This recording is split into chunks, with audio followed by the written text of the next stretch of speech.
Shalom. Selamat pagi Bapak, Ibu, Saudara. Terima kasih telah bergabung bersama kami dalam renungan harian Jemaat GKJ Bandung. Bersama kita akan mendengarkan firman Tuhan dan merenungkannya. Selasa 13 Agustus tahun 2024. Sebelum bersama kita mendengarkan firman Tuhan, mari kita berdoa. Bapa di dalam surga, saat ini kami hendak mendengarkan firman-Mu. Kami memohon pertolongan Roh Kudus untuk menolong kami, sehingga kami boleh mengerti, memahami, dan dimampukan untuk melakukan firman Tuhan di dalam hidup kami. Di dalam nama Tuhan Yesus Kristus kami menyambut firman-Mu. Amin. Bapak, Ibu, Saudara-saudari yang dikasihi Tuhan, firman Tuhan hari ini diberi judul pengorbanan. Didasarkan dari bacaan kita di Injil Lukas pasal 10 ayat 34 sampai 35 yang demikian. Ia mendekati dia lalu membalut luka-lukanya, sesudah ia menyiraminya dengan minyak dan anggur. Ia menaikkan orang itu ke atas keledai tunggangannya sendiri lalu membawanya ke penginapan dan merawatnya. Keesokan harinya ia mengeluarkan 2 dinar dan memberikannya kepada pemilik penginapan itu, katanya, "Rawatlah dia, dan jika kau belanjakan lebih dari ini, aku akan menggantinya waktu aku kembali." Bapak, Ibu, Saudara-saudari yang terkasih di dalam Tuhan, peduli dengan kebutuhan orang lain akan selalu memerlukan suatu pengorbanan. Pengorbanan berkaitan juga dengan pengorbanan waktu, uang, tenaga, bahkan juga privasi kita. Tuhan Yesus telah berkorban untuk kita, dan kita menjadi semakin seperti Tuhan Yesus ketika kita berkorban untuk orang lain. Di dalam Injil Lukas, Tuhan Yesus memberikan satu perumpamaan tentang orang Samaria yang baik hati, yang menemukan seorang pria yang sedang terluka karena dipukuli dan ditinggalkan di tepi jalan. Seperti bacaan kita tadi, orang Samaria itu pergi kepadanya, kemudian membalut luka-lukanya, setelah itu dia menyiraminya dengan minyak dan anggur.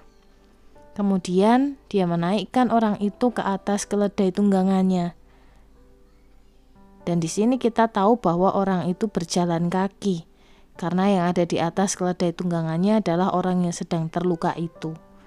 Kemudian membawa ke penginapan dan merawatnya. Bahkan dia menjamin apabila orang yang merawat memiliki kebutuhan lebih banyak dari apa yang sudah diberikan kepadanya sebesar 2 dinar itu, dia akan kembali dan menggantinya. Bapak, Ibu, Saudara-saudari yang dikasihi Tuhan, dia melakukan ini untuk orang asing. Dia mulai membantunya dengan memberikan pertolongan pertama di tempat kejadian perkara. Kemudian dia meletakkan lelaki itu ke atas keledainya, yang artinya orang Samaria yang baik hati itu berjalan kaki. Dia mencarikan orang yang terluka ini sebuah tempat penginapan, merawatnya sepanjang malam, membayar tagihan di keesokan paginya, dan berjanji untuk kembali untuk membayar biaya tambahan. Lalu apa yang dia dapat dari membantu orang itu? Tidak ada. Dia bahkan tidak mengenal lelaki itu. Orang Samaria yang baik hati itu tidak memikirkan pengorbanannya harus digantikan dengan sesuatu. Dia tidak memikirkan pengorbanan yang harus dia bayarkan. Dia fokus pada kebutuhan orang yang terluka itu, sama seperti Tuhan Yesus yang fokus pada kebutuhan kita. Tuhan ingin kita ikut membantu memenuhi kebutuhan orang lain di sekitar kita yang sedang terluka, yang membutuhkan, sambil kita mempercayakan Tuhan memenuhi semua kebutuhan kita. Tuhan ingin kita memikul tanggung jawab atas kebutuhan orang-orang yang tersakiti di sekitar kita, sambil kita mempercayai Tuhan akan memenuhi sebuah kebutuhan kita. Sebagaimana Tuhan menomorsatukan kita sampai merelakan hidupnya berkorban di atas kayu salib, demikian juga kita harus belajar menomorsatukan orang lain di dalam hidup kita. Kiranya Tuhan memberkati kita. Amin. Mari kita berdoa. Ya Tuhan, kami bersyukur bahwa saat ini kami boleh dikuatkan tentang pengorbanan yang telah Tuhan Yesus berikan kepada kami. Mampukan kami juga untuk boleh berkorban. Mampukan kami juga untuk mau memberi diri kami berkorban untuk sesama kami.